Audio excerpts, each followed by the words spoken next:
Hello ladies and gents, I am Havoc here and welcome to this episode of, well, to be honest, the truth is I don't know what I'm going to call it yet. It's been a long time since I've done my own videos because I haven't had time to play much. And so I started doing everyone else's videos and like trying to pull out the best on the replay sites and from what I was sent. And there's only so much you can learn from like them epic games, and everyone's doing them epic games. So I've got a few other ideas for what I'm going to do.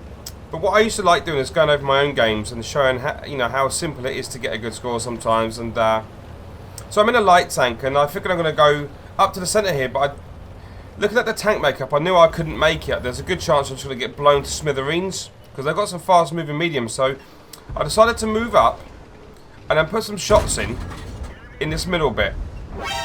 So I've been spotted now, so I need to be a bit cautious. I'll look one way. Figure I'm going to move up and get some shots. Out of nowhere comes the E50 and bangs me. Now I did try to pull back a little bit quicker, but there was a Type 61 on my way, and as a result, I'm down to 438 hit points now. That's half my life, and I'm a one-shot for some of them tanks there, but I'm a two-shot for most. So I've got two good shots left in me, and I've got to think to myself, what am I going to do in this game to make a difference? So I'm going to relocate. That's the first thing I'm going to do. Ooh, almost had a collision there with a Panther.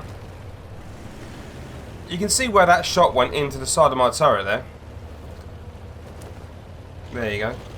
In the front. There you go, not the side. Darn it. Anyway, so I figured I'm going to try and get up on this hill here. Only, I can't remember the route I saw someone went, or even if I can get up there. I figured that there's a chance I might not be able to.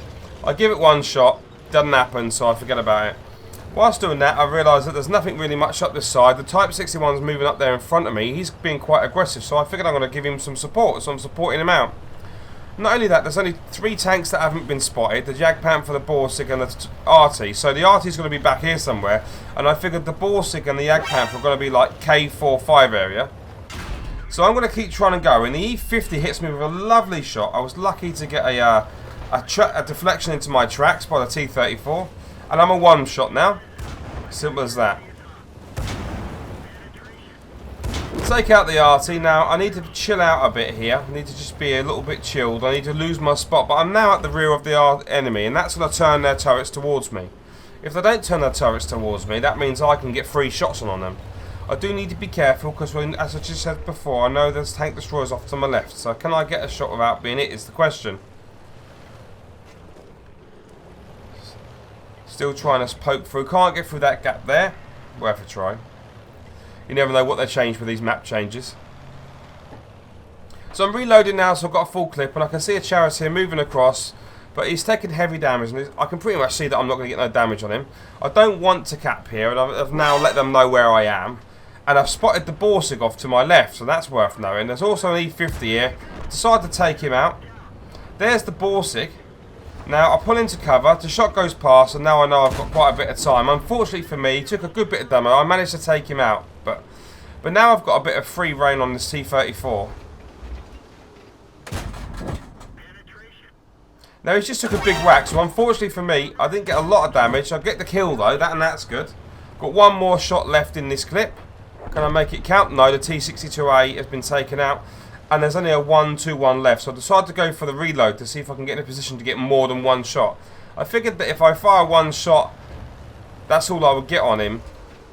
So, unfortunately for me, he's taken quite a good bit of damage, and I'm trying to get a shot on him, and he's moving just out of my cover, so I went for the speculative shot, didn't get it, but now he's got his back to me, and I managed to put the shots in and get the kill. So I'm just going to pause that there. So I'm in a tier 7 tank in a tier 10 game. Worst possible matchmaking for this tank. I've managed to finish myself on 1435 damage, which isn't the best damage in the world, to be honest. The WN8 for the game was 3424, and again, that's what we know about, and that isn't the fantastic WN8 for a light tank either. That's not the point of this video. The point of this video is just seeing some basic ways how you can start a game, have it go wrong, and you not keep pushing and lose your tank as a result. So what I did is I eked out a nice win. I supported my team. Yeah, you could call that still killing, but I was in the right place at the right time to bag 5 kills. And to watch it just seemed quite effortless, you know. So the decision making I went through is I went forward in the middle. Looking at the team makeup, I decided I weren't going to push the hill. I decided I was going to get taken out if I did that. I managed to get a good shot on one of the tanks going up. And then I took a heavy shot from an E50. Now I weren't going to hang around there. I needed to move back into cover. There is still one artillery piece there that could have took a shot on me. I pulled back into cover, I lost my spot and decided to relocate round the side where there was no tanks. Because as far as I increased the mini-map a little bit here, there was only me and one other tank coming around there. There was a Panther. So I come round here, the Type 61 come around at a more acute angle. And I wanted to see if there was anything here. Because if there were some tanks coming down there, I wanted to give my team early notice. Because they were focused mainly in this area. As luck would have it, the enemy didn't come down here. So I pushed up here in support of a Type 61. He kind of stopped there and tried to get some shots across there, and I decided to push through to take out the artillery. The reason I did that is, one, I wanted to take out the artillery, but two, I wanted to shoot on these guys from a different vector than the Type 61. If we were both shooting from the same area, that would have been easy and made it easy for them guys to shoot either him or me with little change of their turret, i.e. making their bloom of their aim not going up. If they wanted to move from the Type 61 to me over here, they would have to move their tank or the turret fully, which means they would become inaccurate. In that time, I would have pulled into cover.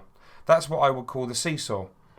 I then, whilst I went across, spotted the Borsig. I managed to poke out and pull in, missing his shot. I did that on purpose. If I pull out, I know that he's going to fire, so I pull straight in before I try to take my shot. Once he had taken his shot, I had free reign. Once he was dead, I was left to free roam round the back, getting and picking up as many kills and damage as I can.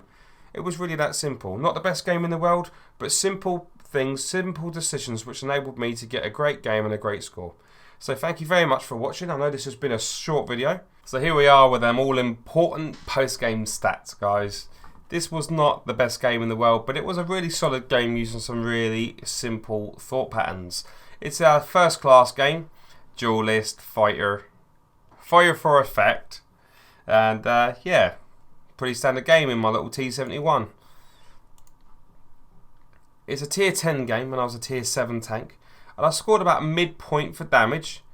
But because I got 5 kills and because I'm the bottomest tier ever, I got 1,000 base experience points. So, you know, I'm more than helped out my team. I've done above and beyond what is expected of my tank in that game, you know. My detailed report. 513 shots, hit 12 and I penetrated 12. 1435 damage, all at reasonably close range. I did 369 due to players' assistance. You know, I want a lot of spotting to be done on that map. Now, I did use a premium consumable in that tank, and because of that, I'm lost money. I only put premium consumables in some tanks to try them out. I do like to put them in my little light tanks, the ones that I enjoy to play. So I don't mind that I'm losing money on this game because I'll make it up in other games. Without that premium consumable, I would have made 23,868 profit. Right then, that's all there is for this. Thank you very much for tuning in. Let me know if you want me to do more live games. Just to be honest, that I logged on and that was the first game I played, so it was cool. I enjoyed it. I could do more of these if you want. I've also got another series starting soon that hopefully you'll like as well. I want to just change it up a little bit on my channel. It's running a bit stale. I've been doing the same stuff, and I want to try some fresh stuff. So let me know what you think, guys. And yeah. Thank you for tuning in. Please remember to subscribe and like and leave a comment. And that's all. I'll get back to you as soon as I can with some more videos. See you later.